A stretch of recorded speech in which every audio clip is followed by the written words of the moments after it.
Just remembered I should put a little oil coolant donut seal here before I go ahead and tighten it down to the block. Block's clean, everything's clean.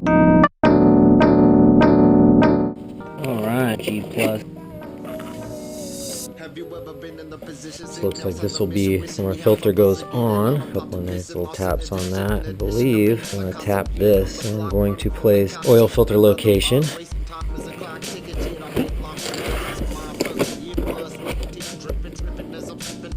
Oil temp gauge I'm going to be using, fitting for that. Locks up in one of these holes here, and if so, then that's the same exact one that I will do on the donut for the back, and that is, so that marries up. I just need to put one over here. I want the sensor on the back of the block, and not where I place the external oil filter removal location. Oil temp gauge. I want to know what my oil is running. Temperature wise, I haven't ran a temp gauge before, but I'm looking forward to it. So still not going in very easy, but I can fix that on the when I thread it in, when I make the new hole. It's like this thread style might be a little different. Oh, because it's bottoming out there, like I'll have to mill out or when I make the location for the sensor on the donut for the back of the block, I'll put it in a location where I've got some room there. Boy, oh boy. I may have to do it not in this flat spot here because it's just too close to the inside wall. I may have to do it on this lip edge here. Alright, I think we've got our tap size here. What we're going to use when we thread the donut for the external cooling system. I'm going to do it on the edge of this lip. Wiggly and lopsided. Once it's tightened down, it marries up pretty well on the back of there, so that's good. Resting place is going to be probably something like that. So I think I'm going to go on the sides, one on one side, one on the other side here. I'm still going to run the breather box, and run the catch can so I can collect all the pressure. So I figure before I get too crazy with the location and where I want to tap this donut, I want to get the majority of everything else on back here so I can see exactly where I want to tap into that donut. I'm all about the thread seal.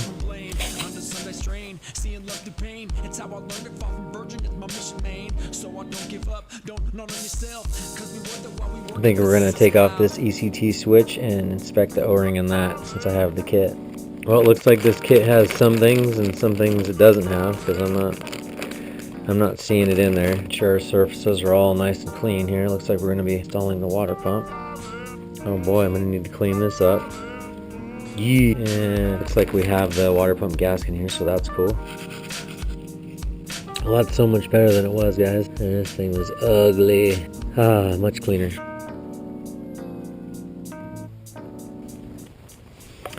Looks like two of these water pump bolts are stretched. This one's really bad. Let's go look in the box and see what we got laying around. I found one. It's just a smidge bit shorter, but I think we're gonna make it work. I'll put a little bit of this thread seal in here just to keep the gasket in place. And no buenos. This one broke. Lucky it was long enough it was sticking out, so I don't have to freaking put it easy out in it.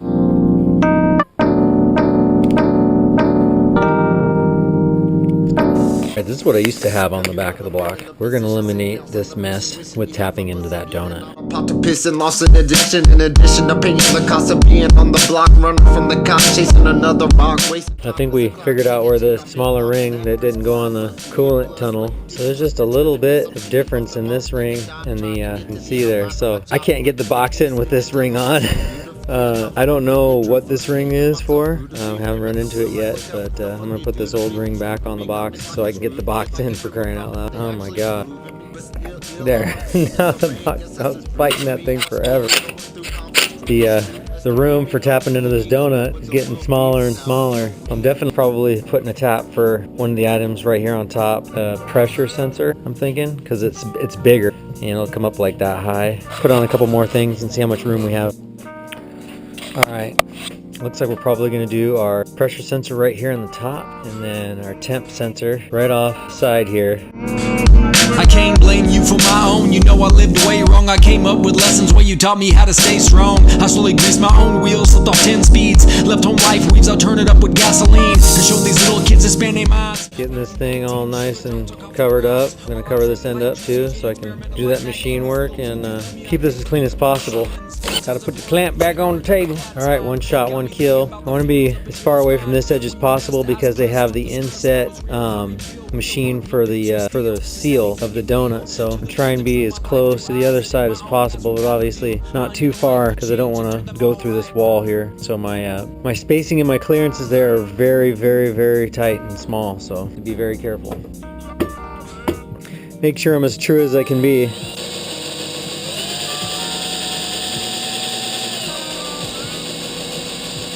Now we're gonna have to drill this out some more.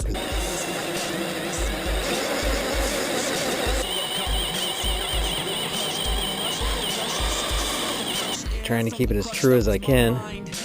With the handle being kind of lopsided from the flute. It's finally reaching a depth that it can straighten itself out. Looks like we're gonna go to crescent. Just go in a little bit, back out a little bit, dig in a little bit more, clear itself out. Well guys, I had it. And wanted to go in a little bit further, and it looks like the aluminum got caught in the teeth on the tap and just pretty much wiped it out all the way down. So I might be okay still. I'm going to clean this up and see if I can't run it back through and save it. When I went to tap, I should have put some lubrication in there as well. Alright, I'm trying to keep the teeth on the tap as clean as I can. Putting lubrication into the hole and then hitting it as fast as I can so that I can make some threads and salvage this hole. Holy smokes, you guys, we got it. Oh my gosh, I was like, what the heck? Epic fail, but looks like we're gonna have it here. Freaking awesome. And all the extra aluminum out. Okay, the aluminum, as I go in, it kind of like builds up on the end of the tip here and then kind of creates almost a stop. So I had to get the drill bit back out and just push that buildup out of the way. And then I'm gonna go right back to the tap. Alright, looking pretty good. Our clearance is right where we needed it to be. Tap into the relief for the oil seal rings, or the O-rings. Perfect. And we didn't go into the wall here on the other side too, so that really worked out. Alright, throwing the donut on. It's all cleaned up. There's its new home. Alright, I did want to have my pressure sensor right here. It's not going to work with all this stuff here, which is fine. We're going to put it where I was going to put the temp. From the cop chasing another rock, wasting time as a clock ticking. Shit, I've been locked in that prison. My fucking year, blood, sweat, and tears. Alright, look at that. Beautiful. I forgot one. My freaking feed line for my turbo. So I got to make one more hole. Try and get an idea where my half shaft is in relation to my donut there, so I can figure out where I want to put my feed line. Probably put it down here like so. Kind of measure how long I have here with the alright, one more tap. Figure while I got this thing off too, I might as well pull these and fittings off. Even though they've got some O-rings on them, I still want to have some sealant on the threads because that's just how I roll. Deja vu. Putting in the aircraft for the feed line. Okay, so here is the defining moment here. So it's kind of, the feed line's gonna look like that, and then we have our half shaft mount come in, and boom, gonna miss the bolt head perfectly. Look at that. Wow, that's gonna be great. I think I'm gonna put a little thread lock on the time belt adjustment. Bad boy is snug going on to this new Crower crankshaft. To be honest, if that thing needs to come off, I don't know how the hell I'm gonna get it off of there because that thing was snug going on for real.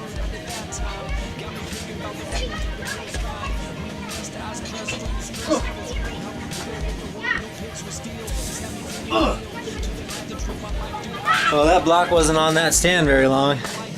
You know, you think of a cost of a stand and what you use a stand for and stuff. I don't have a picker, dude, you know what I'm saying? So I gotta put it in piece by piece, you know? So wasn't on the stand very long, but hey, the stand really helped me out painting it. Well, I got a good deal on the stand, okay? It was a buddy. It's a snap-on stand, and a buddy is getting rid of stuff, so it's 40 bucks. It's like a $300 one, even though you get one from Harbor Freight on a coupon for 40 or 50 bucks. But anyway, so I got a snap-on one, but hoping to use that more in the future for other builds, because gosh, it's just so much fun putting stuff together, you know? So there we go. We got it sitting there. It's time to I think I want to get the tranny on there. I think it's going to be easier to do it now instead of doing it in the bay. And I think I'm high enough. Well, no, because I got this transmission jack here and it's 8 to 10 inches off the ground, and I don't think I have the clearance to roll. Anyway, I'm gonna have to figure this out, so you'll see what I do.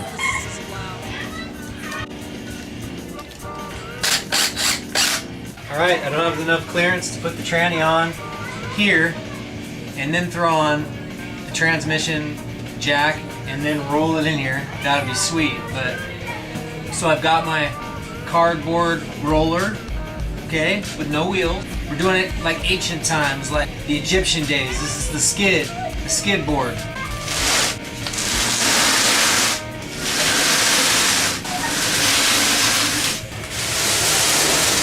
Usually it's so beat up and dirty when I'm dropping it, you know, or I'm dropping it onto a jack. Now it's all clean and I don't want to scratch the dang thing because I got paint on it and stuff. I'm gonna try and get this thing together and try and somehow get it onto this transmission jack. I don't even know, but we can do this together. Me, you, we can figure this out. We can do it.